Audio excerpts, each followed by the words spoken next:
நான் அனுபவித்து சொல்கிறேன். நீங்கள் எப்படின்னு எனக்கு தெரியாது. லைப்ரரியையும் கிரவுண்ட் விளையாட்டு திடலையும் மிக சரிவிகிதத்தில் பயன்படுத்தியவள் நான். சாதாரணமாக கிரவுண்டுக்கு போகிறவன் லைப்ரரிக்குள்ளே போக மாட்டான், லைப்ரரிக்கு போகிறவன் கிரவுண்ட் பக்கமே வரமாட்டான்.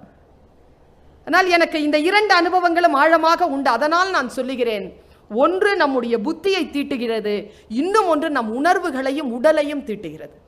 நீங்கள் ஒரு புத்தகம் படிக்கின்ற பொழுது உங்களுடைய முழு கான்சென்ட்ரேஷன் இல்லாமல் ஒரு புக்கை வாசிக்க முடியாது. அதே போல ஸ்போர்ட்ஸ் அப்படிங்கிறது உங்களை 100% நீங்கள் கொடுக்காம அந்த ஸ்போர்ட்ஸில் வர முடியாதுங்க. நீங்கள் 100% வேறு எந்த நினைவும் உங்களுக்கு இருப்பதற்கு வாய்ப்பே கிடையாது. 50-50 கூட கிடையாது. இந்த புக்கை எழுதும்பொழுது கூட நீங்கள் செல்ஃபோனில் ஏய் மச்சான் என்னடா பண்ணுற, படிச்சுட்டு இருக்கேன்டான்னு அதுவும் நீங்கள் மெசேஜ் பண்ண முடியும். ஆனால் ஸ்போர்ட்ஸில் ஓடிக்கிட்டு இருக்கும்போது எவனுக்கும் திரும்பி பார்க்க முடியாது, எதையும் மெசேஜ் பண்ணிட முடியாது. 100% அதில் நீங்கள் கொடுத்தாகணும். நான் அதுலேருந்து ஆரம்பிக்கிறேன், இந்த ஸ்போர்ட்ஸ்லேருந்து நான் ஆரம்பிக்கிறேன். இதை எப்படி நான் உங்களிடத்தில் பேசுவது? நான் ஏற்கனவே வேற மைண்ட் செட்டில் வந்தேன். ஆனால் இந்த ப்ரோக்ராம் பார்த்தவுடன் உங்களுடைய மைண்ட் செட் வேற மாதிரியா இருக்குன்னு உடனே என்னுடைய பேச்சினுடைய தளத்தை நான் மாற்றுகிறேன். நான் யோசிச்சு பார்க்குறேன், இந்த ஸ்போர்ட்ஸ்ல உங்களை நீங்களே 100 விழுக்காடு தருவது என்பது வாழ்க்கையில் எத்தகைய மாற்றத்தை உங்களுக்கு தரும். ஸ்போர்ட்ஸ்ல மட்டும் 100% இருக்கிறது இல்லை. அது ஒரு ஸ்ட்ராட்டஜி, அது ஒரு உத்தி. நீங்க ஒரு பறவையை பார்த்துருக்கீங்களா? எனக்கு அப்சர்வேஷன் அதிகம், எல்லாத்தையும் பார்த்துக்கிட்டே இருப்பேன் நான். அப்சர்வேஷன் அதுதான் இந்த உலகத்தை வெல்வதற்கான, உலகத்தில் அந்த துறையில் நான் ஜெயிப்பதற்கான என்னுடைய மிக ஆழமான ரகசியம். வேறு எதுவுமே கிடையாது. அப்சர்வேஷன், கான்சென்ட்ரேஷன், என் மைண்ட் செதறாம பார்த்து கொள்வதற்கான பயிற்சி. ஒரு பறவை பறக்கிறது எப்பாவது பார்த்துருக்கீங்களா? எல்லாரும் பார்த்துருப்போம். ஸ்லோ மிஷனில் பார்த்துருக்கீங்களா? பீட்டில் இல்லைனா உங்களுடைய நெட்டில் ஏதாவது இருந்துச்சுன்னா ஸ்லோ மிஷனில் ஒரு பறவையை பாருங்களேன். ஒரு பறவை எப்படி பறக்குது அப்படிங்கிற ஸ்ட்ராட்டஜி தெரிஞ்சிச்சுன்னா உங்களுக்கு ஸ்போர்ட்ஸ் ஸ்ட்ராட்டஜி தெரிஞ்சிடும், வாழ்க்கையில் ஜெயிப்பதற்கான ஸ்ட்ராட்டஜி தெரிஞ்சிடும். ஒரு பறவை என்ன தெரியுமா செய்யும்? முதல்ல ஒரு கிளையில் உட்காந்துருக்கிற பறவை அது பறக்கணும்னு முடிவு பண்ணிடும். ஜஸ்ட் அதை அப்சர்வ் பண்ணுங்க. நீங்கள் இந்த ஸ்போர்ட்ஸில் நீங்கள் எதை பார்த்தீங்கன்னு தெரியாது. ஆனால் ஒவ்வொரு ஸ்போர்ட்ஸ் மேன் இதில் வரும்பொழுதும் ஒவ்வொரு ஸ்போர்ட்ஸ் மேனுடைய கண்களையும் தான் நான் பார்த்து கொண்டிருந்தேன். கண்களை மட்டும் நான் பார்த்தேன். அந்த கண்கள் என்ன பேசுகிறது, அந்த கண்களில் என்ன, எவ்வளவுக்கு எவ்வளவு வேகமாக ஓடினாலும் அந்த ஸ்போர்ட்ஸ் மேனுக்கு முகத்தில் கொஞ்சமாவது பதட்டம் இருந்ததா பார்த்துருக்கீங்களா? துக்கம் இருந்தது, தோல்விக்கான அழுகை இருந்தது, பதட்டமே இருக்காது. பதட்டப்படாதவன் தான் வாழ்க்கையில் ஜெயிப்பான். நீ வாழ்க்கையில ஜெயிக்கணும்னா you should set your goal first. பதட்டமா இருந்ததுன்னா கோல் செட் பண்ண முடியாது. மைண்டை முதல்ல காம் ஆக்கிக்கிட்டு கோல் செட் பண்ண. நீ ஒரு பறவையை பாரு, அந்த பறவை பறக்கிறதுக்கு பதட்டமே படாது. நமக்கு பார்க்கறதுக்கு பதட்டப்படுற மாதிரி இருக்கும். பறவை ரொம்ப தெளிவா இருந்தா தான் அதனால பறக்க முடியும். ஒரு பறவை ரொம்ப கீனா அப்சர்வ் பண்ணி பாரு. ஒரு கிளையில உட்காந்துட்டு இருக்கு பறவை. நம்ம என்ன நினைக்கிறோம்? பறவை அப்படி பறந்துருது, அவ்வளவுதானே. எவ்வளவு ஸ்டெப்ஸ் இருக்கு தெரியுமா? அந்த பறவை பறக்கிறதுக்கு எவ்வளவு ஸ்டெப்ஸ் இருக்கு தெரியுமா? நான் அந்த ஸ்டெப்ஸை சொல்லிட்டு நான் இந்த ஸ்போர்ட்ஸ்க்கு வரேன். நான் இங்க பேசுறதுக்காக வரேன்ல. எனக்கு பொக்கே கொடுத்தாங்கல்ல, அந்த பொக்கே கொடுக்குற அந்த வினாடியில அங்க உள்ள வரக்கூடிய அந்த வினாடியிலேயே நான் எப்போ கார்ல இருந்து இறங்கினோ என்னுடைய ப்ரிப்பரேஷன் டைம் ஆரம்பிச்சிருச்சு. அதுக்கு முன்னாலே ஆரம்பிச்சிருச்சு. நான் கார்ல ஏறி காலேஜ்ல உட்காரும் பொழுதே ஆரம்பிச்சிருச்சு. பட் அது அப்படியே தீவிரம் அடைஞ்சிட்டே வந்தது. மேடம் ஏதோ என்கிட்ட பேசுறாங்க, நான் உங்ககிட்ட பேசிட்டு இருக்கேன். பட் மைண்ட் எல்லாம் வேற மாதிரி தான் இருக்கு என்கிட்ட. என்னுடைய ப்ரிப்பரேஷன் வேற. ப்ரிப்பரேஷன் இல்லாம இந்த ஸ்டேஜ்ல நிக்க முடியாது. ஏனோ தானோ பேசிவிட முடியாது. அந்த ப்ரிப்பரேஷன் அந்த பறவை கிட்ட பார்க்கிறேன். எல்லாரும் சொல்லுகிறார்கள் பறவைக்கு 3 அறிவு, 4 அறிவு, விலங்குகளுக்கு 5 அறிவு, மனிதனுக்கு 6 அறிவு.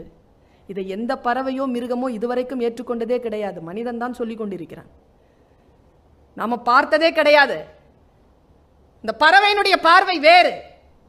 ஒரு பறவை அப்படி உட்காருதுங்க, அது பறக்கணும்னு முடிவு பண்ணுது. ஜஸ்ட் அப்சர்வ் பண்ணுங்க. முதல்ல என்ன தெரியுமா பண்ணும்? அது தன்னுடைய கிளையில உட்கார்ந்துட்டு இருக்குல்ல, ரொம்ப மைனூட்டா போட்டு பாருங்க. கிளையை முதல்ல தன்னுடைய கால்களை முதல்ல அந்த கிளையில ஏற்கனவே இருந்ததை விட இறுக்கமா பிடிக்கும். எவ்வளவு ஐரானிக்கல் பாருங்க. நீ பறக்க தானே போற, நீ ஏன் கிரவுண்டை இறுக்கமா பிடிக்கிற?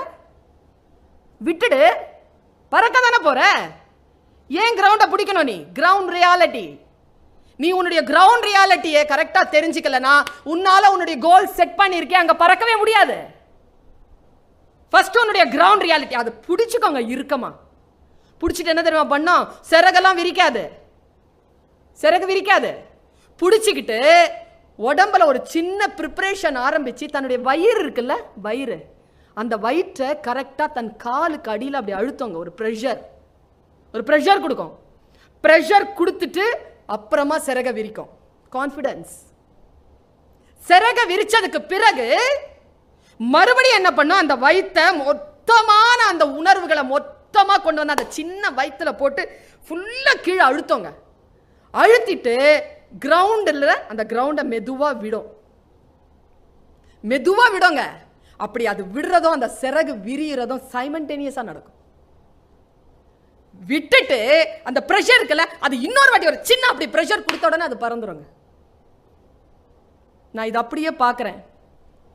இந்த போல் வாக் பார்த்துருக்கீங்களா? கையில் உயரம் தாண்டுதல் அது இருந்ததுன்னா ஸ்லோ மோஷனில் போட்டு காட்டுங்க. இங்கே நிறைய விஷயங்கள் ஸ்லோ மோஷனில் போட்டு காட்டினேன். நான் எடிட்டிங்கில் உட்காந்தேன்னா ஸ்லோ மோஷனில் வேற பாயிண்ட்ஸ் கொடுத்துருப்பேன். நான் அவனுடைய ஸ்லோ மோஷன் எங்கே இருக்கணும்னு சொல்லிட்டு நான் சொல்லியிருப்பேன். அதான் மோட்டிவேஷன். அவன் வருவாங்க. அவன் ஒலிம்பிக்ல ஜெயிச்சவனை பாருங்க. ஹை ஜம்ப் அப்படி அந்த இதுல வந்து இருக்காங்க, அப்படி தாண்டுவான். அந்த அந்த கம்பை வச்சுட்டு அப்படி தாண்டுவான். அவனுடைய ப்ரிப்பரேஷனை பாருங்க. அப்படியே பறவையினுடைய ப்ரிப்பரேஷன். என்ன கீன் அப்சர்வேஷன், என்ன கான்சென்ட்ரேஷன். கான்சென்ட்ரேஷன் இல்லைன்னா உன்னுடைய வாழ்க்கையில் உன் இலக்கை நீ அடையவே முடியாது. அடிப்படை கான்சென்ட்ரேஷன். ஒன்னால உன்னுடைய கான்சென்ட்ரேஷன் சிதறதுக்கு ஒரே ஒரு விஷயம் பண்ணா போதும். யாராவது ஒருத்தங்க லேட்டா இந்த ஹவைக்குள்ள நுழைஞ்சி அப்படி மேடைக்கு வந்து அந்த ஓரத்தில் உட்காந்துட்டா போதும். இந்த வைத்தால கத்திட்டு இருக்கிறேன் நான். இந்த பேச்செல்லாம் தனி. அவங்களையே பார்த்துட்டு என்ன பண்ண போறேன் அதை பார்த்து. சில பேர் கிளாஸ்ல லேட்டா வருவாங்க. இங்க எப்படி முறைன்னு தெரியாது எனக்கு. என் கிளாஸ்ல ஸ்டாண்டிங் இன்ஸ்ட்ரக்ஷன் என்னன்னா, லேட்டா வந்தா நோ எக்ஸ்கியூஸ். எக்ஸ்கியூஸே கேட்கக்கூடாது. சைலண்டா குற்றவாளி மாதிரி அமைதியா வந்து தலை காட்டாம பின்னால உட்காந்துடணும். மேஸ் லேட் ஆயிடுச்சு மேஸ்லாம் கேட்கக்கூடாது. ஏற்கனவே பண்ண தப்பு. Don't disturb the class. நீ வந்தனா எல்லாரும் இப்படி பார்ப்பீங்க. பொம்பளை பிள்ளைங்க என்ன போட்டிருக்கா, காதுல என்ன, கழுத்துல என்ன, சாப்பிட்டுருப்பாளா, வீட்டில் ஏதாவது பிரச்சனை இருக்குமா, ஏன் லேட்டு, வாங்கி கட்டிப்பாளோ, என்ன ஆச்சு, உட்காந்துட்டாளா, சார் இவன் சொல்லிட்டு இருந்திய சொல்லு அப்படின்ட்டு டீச்சரை பார்க்கறது. இவ்வளோ பேசிட்டு நான் ஒன்று சொல்லுகிறேன் குழந்தைகளே, நம் வாழ்க்கையை மாற்றக்கூடிய சொல் யாருடைய உதடுகளில் ஒளிந்து கொண்டிருக்கிறது என்று நமக்கு தெரியாது. எவ்வளவு சீக்கிரமாக அது நம் கருத்தை வந்து சேர்கிறதோ வாழ்க்கையில் மாற்றம் நிகழும். அதை தவற விடுகின்ற வாய்ப்பாக அந்த லேட்டா வரக்கூடிய ஒரு பொண்ணு ஒரு பையன் உன்னுடைய கான்சென்ட்ரேஷனை நகர்த்துவான். நான் பார்க்குறேங்க. அந்த போல் வாக் பண்றவன் குருங்க, சொல்லிக் கொடுப்பவர்கள் எல்லாம் குருமார்கள் தானே. அப்படி வருவான். அவன் கையில் அந்த கம்பை வச்சிருப்பான். அந்த கம்பு வந்து அவனுக்கு ஒரு விளையாட்டு பொருளாக இருக்கும். ஒரு விளையாட்டு பொருளாக தான் கையில் எடுத்துகிட்டு வருவான். அப்படியே உருட்டிக்கிட்டு இருப்பான். இந்த மைக்கை நான் கீழே உட்காரும்போது தந்து பாருங்களேன், உருட்டி தான் விளையாடிட்டு இருப்பேன் நான். ஆனால் ஸ்டேஜ்க்கு வந்த உடனே நான் செட் பண்ணுறேன்னா it's a weapon. It's a weapon for me. ஒரு சும்மா ஒரு பேனா வச்சுட்டு இருந்தானா நான் பேனா விளையாடிட்டு தான் இருப்பேன் உருட்டிக்கிட்டு. பட் எப்போ என்னுடைய லெட்டர் பேடை எடுத்து வச்சுட்டு, எப்போ என்னுடைய பேப்பர் எடுத்து வச்சுட்டு நான் எழுத ஆரம்பிக்கணும், அந்த பேனா டர்ன்ஸ் டு வெப்பன். சாதாரணமா பேசிட்டு தான் இருப்பேன், சிரிச்சிட்டு தான் இருப்பேன். ஸ்டேஜ்ல வந்து நின்ன உடனே என்னுடைய நாக்கு வெப்பனா மாறும். ஆயுதமாக ஒன்றை மாற்றுவது. நான் பெண்களிடத்தில் சொல்லுகிறேன், உங்களுடைய உடல் இருக்குல்ல, இட்ஸ் a weapon. உடம்ப வெப்பனா தான் பார்க்கணும் நீங்க. அது பயன்பாட்டிற்குரிய ஒரு பொருள் அல்ல, நீங்கள் பயன்படுத்தக்கூடிய ஒரு பொருளாக வந்து வாய்த்திருக்கிறது. அதை ரொம்ப சுயமரியாதையா வச்சிருக்கணும், ரொம்ப செல்ஃப் ரெஸ்பெக்டடா வச்சிருக்கணும். அது ரொம்ப அழகியலான ஒரு விஷயம். அது ஆண்களுக்கு சொல்லுகிறேன், உங்களுடைய உடைமைகள் உங்களை வெப்பன் மாதிரி வச்சுட்டுருங்க. அவன் வருவாங்க அப்படி கையில் வச்சுக்கிட்டு அதை வெப்பனா அவன் மாத்திர அந்த இடத்த ஃப்ரீஸ் பண்ணி பாருங்க. நீங்க என்ன ஸ்போர்ட்ஸில் ஜெயிக்கிறது, மற்றவன் வந்து அந்த கப்பை முத்தம் கொடுக்கறதெல்லாம் பார்க்குறீங்க. எனக்கு இந்த முத்தம் கொடுக்குற கப்பை முத்தம் கொடுக்குற விஷயங்கள் எல்லாம் ரொம்ப நிறைய வாங்கிட்டேன் நான், பழகி போச்சு எனக்கு. அதெல்லாம் பெரிய விஷயமே கிடையாது. அது கைக்கு வரத்துக்கான அந்த விஷயம் இருக்குல்ல, அந்த போல் வாக் முடிச்சுட்டு நான் சொல்கிறேன், வந்து நிற்பாங்க. அவன் அப்படி நிறுத்துவான். நிறுத்தும் போது கரெக்டாக பொசிஷன் பார்ப்பான். பொசிஷன் பார்த்துட்டு அவன் பாருங்க, அவன் பாடியை வந்து மெதுவாக டில்ட் பண்ணுவான். டில்ட் பண்ணிட்டு கால் ரெண்டுத்தையும், it's a preparation time, prepare பண்ணுவாங்க. ஒன்றும் பார்க்காதீங்க, அவனுடைய கண்களை மட்டும் பாருங்க. அவன் எங்கே பார்க்குறாங்க? அவன் எங்கே தெரியுமா பார்ப்பான்? தன்னுடைய இலக்கை பார்ப்பான். இந்த கம்பு இருக்குல்ல, கம்பு, நீங்கள் இன்ஜினியரிங் ஸ்டூடெண்ட்ஸ் தானே, ஜஸ்ட் கிராப் போட்டு பாருங்க. அவன் கண்ணுக்கும் கம்புக்கும் தான் இருக்குதா அவனுடைய இலக்குன்னு? கிடையாது. கம்புக்கும் கண்ணுக்கும் இலக்கு இருந்தா தோத்துருவான். கம்புக்கு மேல தெரியாத ஒரு இடம், கம்பு தெரியுது, ஆனா அதல்ல வெற்றியாளர்களுடைய இலக்கு. வெற்றியாளர்களுடைய இலக்கு தெரிகின்றதல்ல, தெரியாத அரூபமான ஒரு விஷயத்தை அவன் நிறுத்துவாங்க. நீ கிராப் போட்டு பாரு, எங்க நீ வந்து பாயிண்ட் வச்சிருக்கியோ அதுல இருந்து 2 அடிக்கு மேலதான் அவன் பார்வை இருக்கும். அப்போதான் அவனால அதை தாண்ட முடியும். அவன் அந்த கம்பை பார்த்துட்டானா தட்டி கீழே விழுந்துருவான். You set your goal in a high level, ரொம்ப ஹை லெவல்ல போ. இன்னொன்னு சொல்றேன், உன் பக்கத்தில் உட்கார்ந்து இருக்கிறாங்கள பொண்ணோ பையனோ, சத்தியமா அவன் கிடையாது உன் போட்டி. டோன்ட் கன்சிடர் them, பாவம் அவங்கெல்லாம். Don't consider them, they are your competitors. உன்னுடைய காம்படிட்டர் எங்க இருக்கான்னு தெரியுமா? அமெரிக்காவில் இருக்கிறான், பிட்ஸ்பிலானியில் படிச்சிட்டு இருக்கிறான், ஆஸ்திரேலியாவில் இருக்கிறான், ஏதோ ஒரு இன்னோவேட்டிவா ஏதோ ஒரு விஷயத்தை கண்டுபிடிக்க போறான். அவனை முந்திரத்துக்கு பாரு. உன் பக்கத்தில் உட்கார்ந்து இருக்கிறவன பாவம். பல நேரங்களில் நாம அப்படி பண்ணிடுறோங்க. ஒருத்தன் கீழே வந்து போகணும் அப்படின்னு சொல்லிட்டு பவளப்பாறையை தேடி போகணுன்ட்டு ஒருத்தங்கிட்ட பர்மிஷன் கேட்டிருக்கான். அவன் சொன்னான், ஒரே ஒரு இதுதான் இருக்குது, எக்யூப்மெண்ட் தான் இருக்குது, அதனால் 2 பேரில் காம்படிஷன் வைக்கிறேன், ஒருத்தன் ஜெயிச்சிட்டா மூச்சு பிடிங்க, எவ்வளோ நேரம் மூச்சு பிடிக்க முடியுதுன்னு பாருங்க. ஒருத்தன் தம் பிடிச்சான், 3 நிமிஷம் பிடிச்சான் மூச்சு. இன்னொருத்தர் 260 248 முடிச்சிட்டான். ஸோ இவன் ஒரு 12 செகண்ட்ஸ் கூடுதலாக பிடிக்கிறானேன்னு சொல்லிட்டு இவனுக்கு கொடுத்துட்டாங்க. அவன் உள்ளே குதிச்சிட்டான். இவன் குதிக்கிறத பார்த்த உடனே பக்கத்தில் யார் போட்டியாளராக நின்னானோ அவனும் குதிச்சிட்டான் கடலில். இவன் 10 அடிக்கு போகிறான், அவனும் வந்துட்டான். இவன் 20 அடிக்கு போகிறான், அவனும் வந்துட்டான்.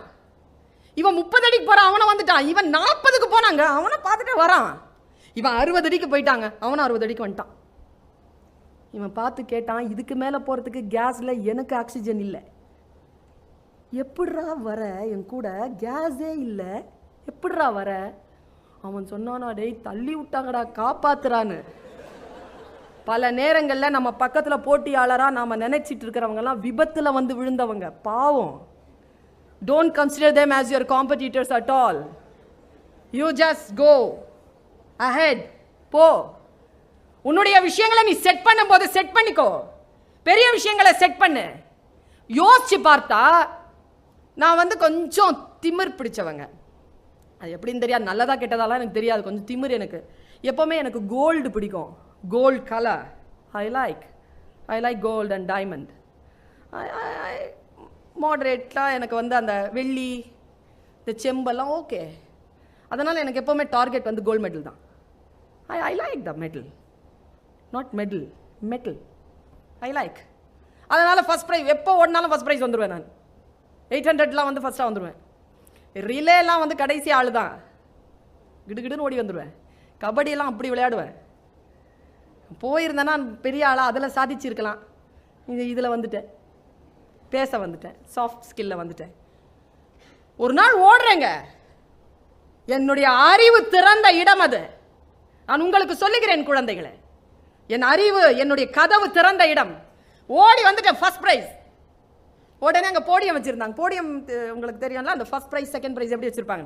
ஃபர்ஸ்ட் வச்சுருப்பாங்க, அடுத்தது செகண்ட் பக்கத்தில் இருக்கும், கீழே தேர்ட் இருக்கும். பயங்கரமாக ஓடி வந்துட்டேன் நான். இங்கே யாராவது அத்லெட்டிக்ஸ் ரன்னர்ஸ் இருக்கிறீங்களா? ரன்னிங் சரி. ஸோ இங்கே மாஸ்டரே இருக்கிறாரு, பெரியவங்களே எடுத்துக்கலாம். ஏன்னா நமக்கு விட அவங்ககிட்ட சொன்னால் அது ஆமான்னு சொல்லுவாங்க அவங்க. ஏன்னா அது பழங்கால விஷயத்தை யோசிச்சு பார்த்தா ஆமாம் அப்படின்னு சொல்லுவாங்க. அந்த எக்ஸ்பிரஷனுக்காக சொல்கிறேன். போயிட்டேன், ஓடி வந்துட்டு மேலே ஏறணும். அங்கேருந்து அந்த தட்டில் வந்து மெடல் வச்சுக்கிட்டு வராங்க, கூட ஒரு சீஃப் கெஸ்ட் வர்றார், YMCAல தான். வந்துட்டேன். திடீர்னு கிட்ட போகும்போது மனசில் ஒரு எண்ணம், நாம தான் ஃபர்ஸ்ட் ப்ரைஸ் வாங்கியிருக்கோம்ல, எதுக்கு நம்ம செகண்டில் கால் வச்சு ஏறுறது? ஃபர்ஸ்டே ஏறு, டாப் தானே, நீ ஏறவே முடியாது, இவ்வளோ பெருசா இருக்கும். ஏறலாம், ஏறவே முடியாது, ஓடி வந்துட்டு ஏற முடியும். தொட பின்னி எடுக்கும் வலி. ரொம்ப திமிர்ல ஓடி வந்துட்டு கால் வச்சு ஏறிட்டேன். வலிக்குது, பயங்கர வலி. ஓடி வந்ததே வலி, ப்ராக்டிஸ் வேற பண்ணல, பயங்கர வலி. வந்துட்டேன், வலி பின்னி எடுக்குதுங்க வலி. யோசிச்சு பார்க்குறேன், பயங்கர வலிக்குது. அவர் வந்தாரு பாருங்க, கரெக்டாக அந்த சீஃப் கெஸ்ட் 4 அடி, 4 அடி, 3.5 கூட இருக்கலாம். அவரு இப்படி வச்சிருக்கிறாருமா அந்த மெட்ல. இப்போ என் கழுத்துல போடணும். இப்போ ஏற்கனவே எனக்கு தொடையில வலி. நான் குனிற குனிற குனிற, அவருக்கு எட்டவே மாட்டேங்குது. ரொம்ப அவர் ஏறி போட்டார், வாங்கிட்டேன். நிமிர முடியலைங்க. அவர் மரியாதைக்காக நான் நிக்கிறேன்னு சொல்லிட்டு அவரும் குனிஞ்சே நிக்கிறாரு, அப்படியே நிக்கிறாரு. யோ உனக்காக நிக்கலையா, கால் வலிக்குது அதனால் நிக்கிறையான்னு நெஞ்சடித்து சொல்ல முடியல, அப்படி நின்றுட்டே இருக்கிறாங்க. அப்புறம் அவர் நிமிர்ந்துட்டாரு. நான் ஒரு காட்சியை சொல்லுகிறேன். என் மனம் திறந்த மற்றொரு இடம். அப்படி குனிஞ்சிறேன், அந்த இது ஆடுது, இந்த தங்க மெடல் ஆடுது. அந்த மெடலை பார்க்குறேன், அந்த வலியை பார்க்குறேன். சட்டுன்னு மனசுல அந்த தங்க மெடலுக்கு மேலே இருந்த அத்தனை ஆர்வமும் அத்தனை ஆசையும் டக்குன்னு அந்த வலி மேல போயிடுச்சுங்க. நான் வலியை விரும்ப தொடங்கினேன். வலி அவ்வளவு பிடிச்சு போச்சு எனக்கு. ஏன் தெரியுமா, மனசுல ஒரு விஷயம் வந்தது, இந்த வலி இல்லனா இந்த மெடல் இல்ல, இந்த வலிக்காக தான் இந்த மெடல் என்னைக்கு புரிஞ்சுக்கிட்டனோ அன்றைக்கு எனக்கான தங்க மெடல்கள் வரிசையாக காத்திருக்க தொடங்கிவிட்டன. வலி வலிக்கணும், வலிக்க வலிக்க வரணுங்க. சும்மா தட்டுல ஈஸியா எதுவுமே வராது. உந்தி எழுந்தாதான் உயர பறக்க முடியும். உந்தணும், காரணம் பிரஷர் கொடுக்கணும், படிக்கணும். ஆனால் இது எல்லாம் நம்மிடத்தில் இல்லாத பொழுது வெறும் நல்ல ஃப்ரூட்ஃபுல்லா சில விஷயங்கள் ஈஸியா அப்படியே வந்து கையில் சேர்ந்து விடும் என்று நினைக்கிறார்கள். ஒன்றும் கிடையாது. ரொம்ப ஈஸியா உங்களுக்கு கையில வந்து சேர்ந்த எதுவுமே உங்களுக்கு பயன்படாது. ரொம்ப உழைப்பிலும் பேஷனோடைய இருந்து பாரு. அந்த பேஷன் அதுதான் நான் உங்களிடத்தில் எதிர்பார்ப்பது. என்ன தெரியுமா, கண்டுபிடிப்புகள் வந்திருக்கா? சமீப காலமா கண்டுபிடிப்புகள் இல்லையே. ஏன் இல்லை தெரியுமா? மனப்பாடம் செய்கிறீர்கள், அதனால் இல்லை. மனப்பாடத்திலிருந்து வெளியில வாங்க. ரொம்ப ஆழமா ஒரு விஷயம் சொல்றேன். நிறைய மார்க் வாங்குற மாதிரி படிக்காதீங்க தயவு செஞ்சு, சரியா? நிஜமா சொல்றேன், நிறைய மார்க் வாங்குற மாதிரி படிக்க வேண்டாம். ஏன் தெரியுமா, நிறைய மார்க் வாங்குற மாதிரி படிச்சா என்ன தெரியுமா நடக்கும்?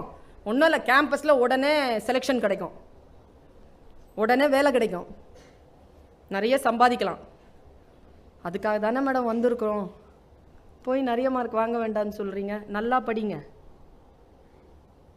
நல்லா படிக்கிறது வேற, நிறைய மார்க் வாங்குற மாதிரி படிக்கிறது வேற. ஏதோ முன்னால் உட்காந்துருக்குறாங்களே ப்ரொஃபஸர்ஸ், பிஹெச்டி. நானும் வெங்காய பச்சடி தயிர் பச்சடி எல்லாம் படித்தேன். நான் நிறைய இவ்வளோ படிச்சிருக்கிறேன், நிறைய சம்பாதிக்கிறேன் தெரியுமா, நிறைய சம்பாதிக்கிறேன். ஆனால் நல்லா படிங்கன்றேன். ஏன் தெரியுமா, நிறைய மார்க் வாங்குற மாதிரி படிச்சா நிறைய சம்பாதிக்கலாம். நல்லா படிச்சிங்கன்னா நிறைய சம்பளம் கொடுக்கலாம். அவ்வளவுதான்.